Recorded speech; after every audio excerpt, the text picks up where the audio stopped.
Everybody to the March Planning Commission meeting, and I'm going to start off by welcoming our newest commissioner, Cheryl Monfey, down here to my right, your left. It's her first meeting in council chambers. Thank you for agreeing to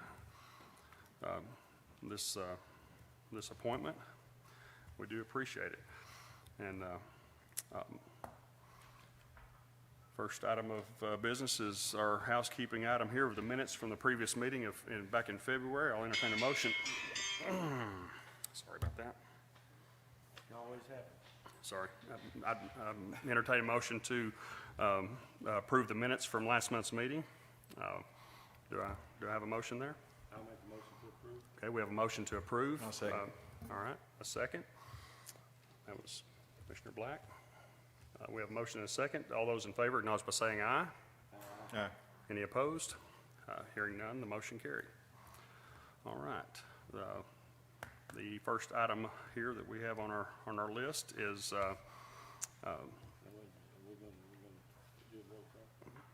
no, we got it. We have an item here, vacation of a portion of a right-of-way between lots 4 through 6 and lots 7 through 9, block 4 of the Madison White Edition, submitted by Joseph Davis. Sarah, do you have a staff report on that? Yes, sir. Thank you. Welcome, commissioners. I'm so glad we are in person, and then we have quorum. So I will be sharing the staff reports tonight for Planning Commission. This is a vacation of right-of-way for a 12-foot wide right-of-way between South Tulsa and South Seattle between lots 4 through 6 and 7 through 9 of the Block 4 of the Madison White Edition. As you probably had a chance to review this application, this is undeveloped right-of-way. There is a utility.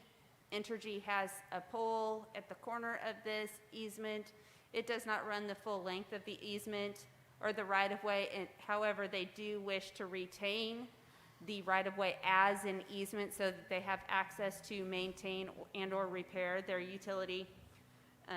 There are no land use impacts by allowing this vacation to occur, and there's negligible public benefit. So as a result of the findings that there's not an impact to public trust, land use impacts, and no adverse effects to the public benefit, the only objection filed was to retain an easement, and there's no current installations within this section of the right-of-way. It is staff's recommendation to forward this application to City Council for approval to vacate the eastern 120 feet of unopened 12-foot right-of-way between South Tulsa and South Seattle, with the condition that we would retain a public utility easement over the existing unopened alley for access to the facilities located at the west end of the area to be vacated. And that is my staff report. Okay, thank you, Sarah. Commissioners, anybody have any comment, question? This is not a street or alley closure, is it? It's just a subdivision right-of-way deal? Yes, sir. This is an older subdivision that has been platted years ago. This alley was never opened, and property owners on either side would like the opportunity to own and maintain that area. So it is an alley? Yes, sir. Okay, that's what I needed to know. Thank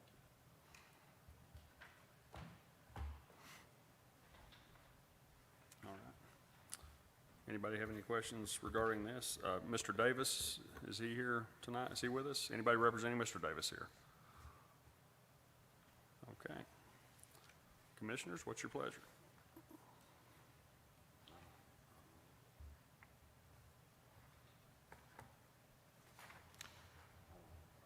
This is Cody. I'll make a motion to approve the vacation as submitted. Okay, we have a motion to approve by Commissioner Black. Do I hear a second? I second it. Okay, Commissioner Monfey seconds. All those in favor, acknowledge by saying aye. Aye. Any opposed? Hearing none, the motion carried. Okay, item number C. We've got a memorandum of understanding here to allow a trash enclosure in the right-of-way 915 East Main Street, submitted by Flynn Restaurant Group on behalf of Realty Income Properties. Sarah, you have a staff report on that one? And if you would, if you don't mind, just for clarification, define memorandum of understanding. That's the conversation we had the other day, if you would. Yes, sir. So a memorandum of understanding is granting a property owner an allowance to use a portion of the public right-of-way or public property. We have previously done 2 memorandums of understanding since I have been with the city. Both of those were actually just to allow parking of vehicles within the right-of-way. This is to allow the existing trash enclosure to remain in the right-of-way. It is allowing the city to go into an agreement so that if we ever were to improve that right-of-way or have to go through and make improvements to include a full street in that section, and this is over there behind Main Street on, I'm sorry, It's on B Street. is that B Street? Thank you, I'm sorry, I drew a blank there. In an area, we most likely do not have any plans to go through and make a complete street. Complete street would include sidewalks, potentially street trees if that's something the city would deem. And this area has been determined that most likely in the next 10, 15, 20 years, that is not something that we intend to do. So as a result of the fact that it is an existing trash enclosure, the trash enclosure was not indicated on the original plans. However, it did get constructed back in 1989. They're making improvements to their site, which brought it to our attention.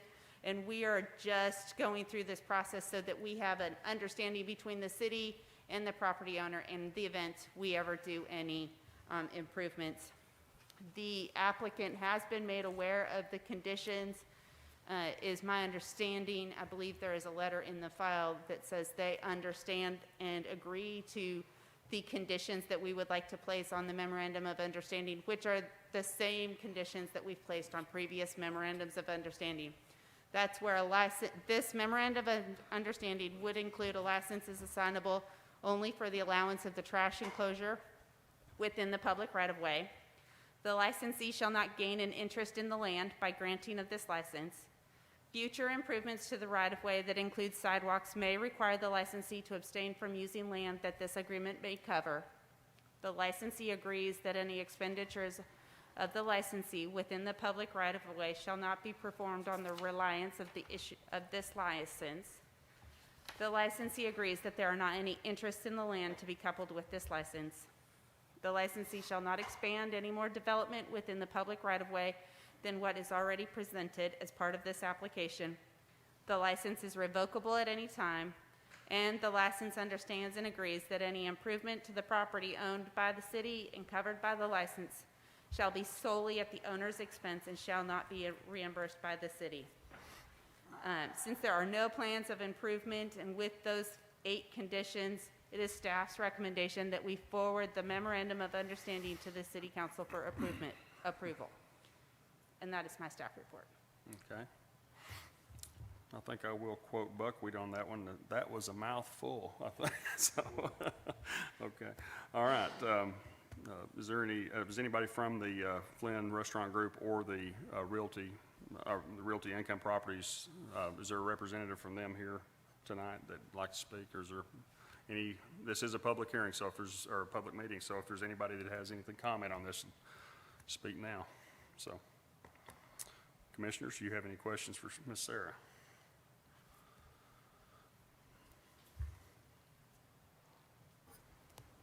Chairman, I'd make a motion we approve it as submitted. Okay. I'll second that. All right. We have a motion and a second to approve this memorandum of understanding. All those in favor acknowledge by saying aye. Aye. Any opposed? Hearing none, the motion carries. Okay. All right. Item D, rezoning a property from R2 to a C2 located at 4320 East Main Street, submitted by Tina Eastep on behalf of Roy Chisholm. Sarah, you have a report on that one? Yes, sir. Thank you. So this is an area along East Main Street, towards the industrial park as you head out East Main Street. So it's definitely a little ways down East Main Street. For some reason, this is an area that is zoned R2. It's in between many properties that are zoned C2. It is also adjacent to a property that is zoned M1, which is industrial. Not sure why this area is still zoned R2. In staff's opinion, it really should be C2, which is in correspondence with the other properties in the area. I could go through all of the reasons why we would want to rezone this, but it honestly just makes sense to rezone this to C2 as a result that it is surrounded by C2 and M1. So staff does recommend forwarding the rezone request for the property from R2 to C2 Highway Commercial for approval by City Council, because as a result of the findings that the proposal aligns with the current Reimagine Russellville 2040 Comprehensive Plan and is in line with the existing uses within the surrounding area on East Main Street. That is my staff report. Okay, thank you, Sarah. Is anybody submitted by Tina Eastep on behalf of Roy Chisholm? Is either one of those two here tonight? Okay. Either one of you have anything to add to the staff report? No. Okay. All right. Commissioners, do you have any questions for Sarah or with the applicants?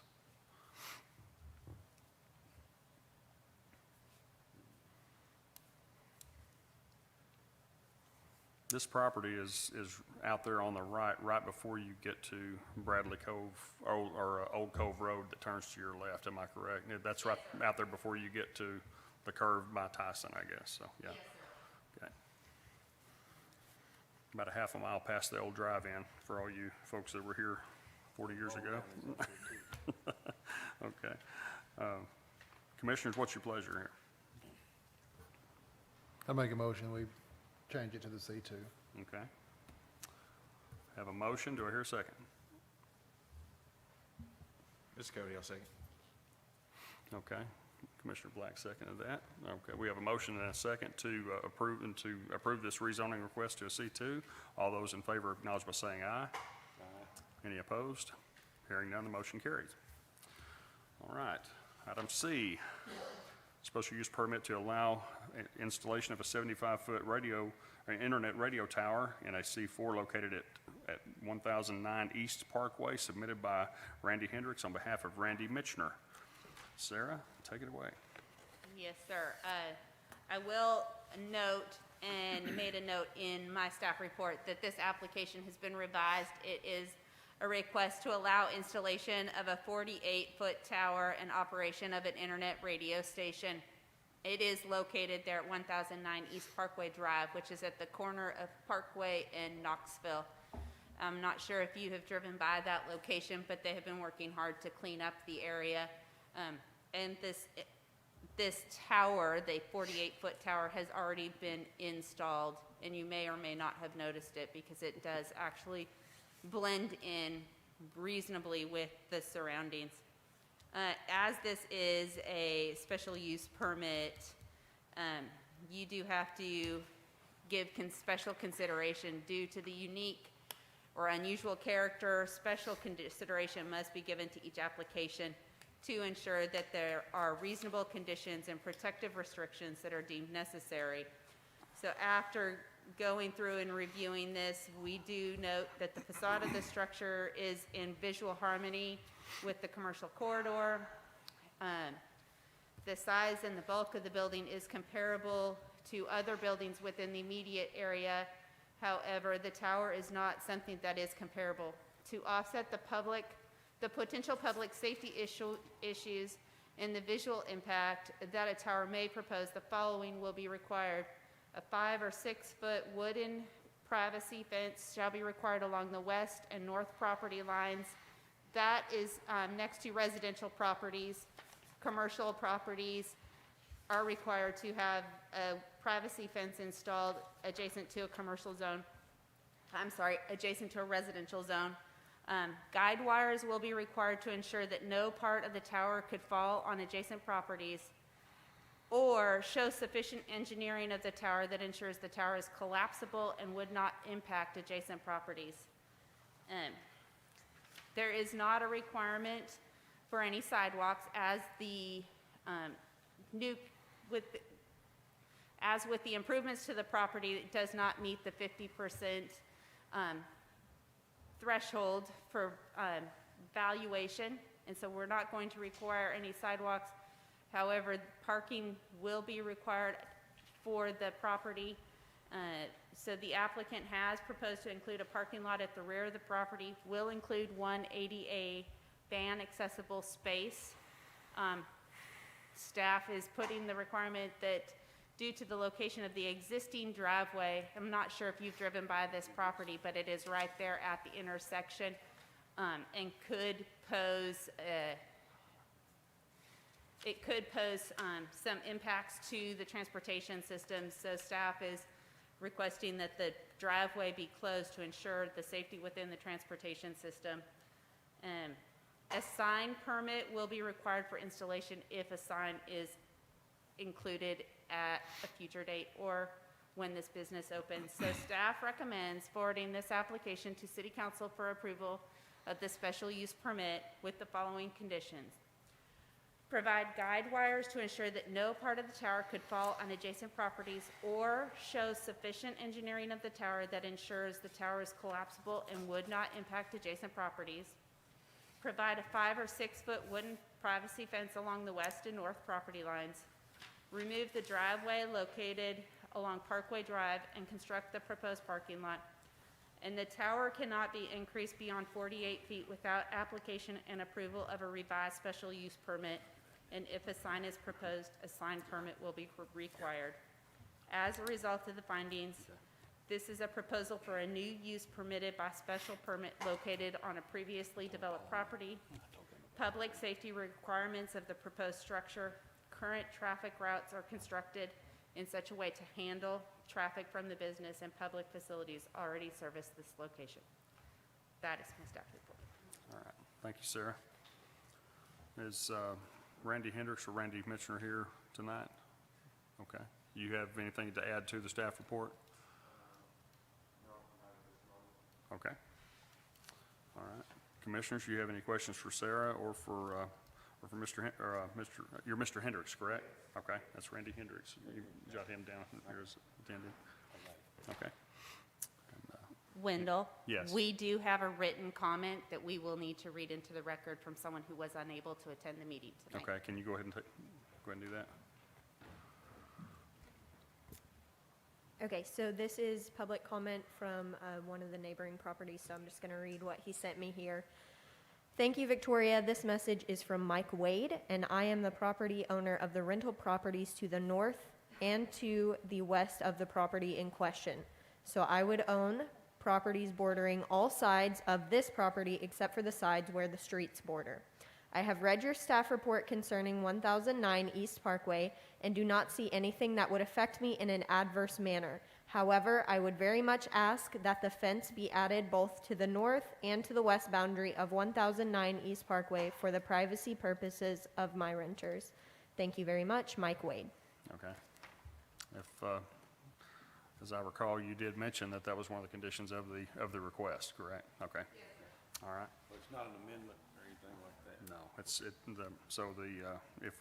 if a motion is made to approve as presented, that will be a part of it. So, is that, you clear on that one? Okay. All right, commissioners, what's your pleasure? I approve. I move that we approve as submitted. Okay. All right, we have a motion. Okay. Commissioner Smith, Commissioner Montefiore, we have a motion and a second to approve. Wendell? Yes. Is that as submitted or as presented by staff? As As presented by staff. As presented by staff, yes. Thank you, Sarah. We have a motion and a second to approve the special use permit request as presented by staff. All those in favor acknowledge by saying aye. Aye. Any opposed? Hearing none, motion carried. We do have one other item here that we need to add to tonight's agenda. we are appointing someone to the Board of Adjustments, and do I hear any nominations? I nominate Paul Gray to the Okay. Board of Adjustments, please. We have a nomination for Paul Gray. Do I hear a second? I'll second that. Okay. Commissioner Monfee has made the nomination, Paul Gray, and then Commissioner Smith seconded. Is there any discussion, any questions? All those in favor, acknowledge by saying aye. Any opposed? Hearing none, the motion carries. Mr. Paul Gray is now appointed to the Board of Adjustments. If there's, Sarah, if you would, real quick, if you would, we had talked about about what the mandate was on the masks or whatever. Can you update us on that before we adjourn? Because the Board of Adjustments is having to call a special call meeting tonight, or Monday night, and, but I'd like the Planning Commission to be clear on what the mandate is as of this point. So I do apologize to Planning Commission. I found out at 4:30 this afternoon that the governor did extend the allowance for virtual meetings until March 31st of this year. Masks are still required when you are less than 6 feet social distance. If you're not near family members, you're supposed to be wearing a mask. I do believe I sent that to all of you this afternoon, just reiterating what the mask mandate included. That has been extended until March 31st.